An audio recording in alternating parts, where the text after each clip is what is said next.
May 4th, 1988. 15 miles outside of Henderson, the Pacific Engineering and Production Company, or PEPCON, burns out of control. My God! That's intense. Manufactures ammonium perchlorate, a crucial ingredient in rocket fuel.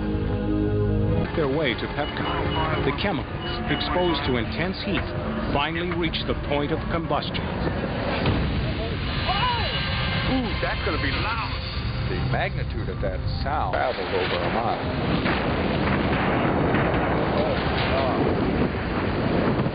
You can't tell me people got out of that. Oh no, there's got to be hundreds. Hey, you got that? But the destruction has only just begun. Minutes later, two smaller explosions rip through the desert. Oh, there's another one. Well, they had all that fuel stored up, and then another one. You could see people actually. 4 minutes after the initial blast, the fourth and largest explosion erupts from the factory.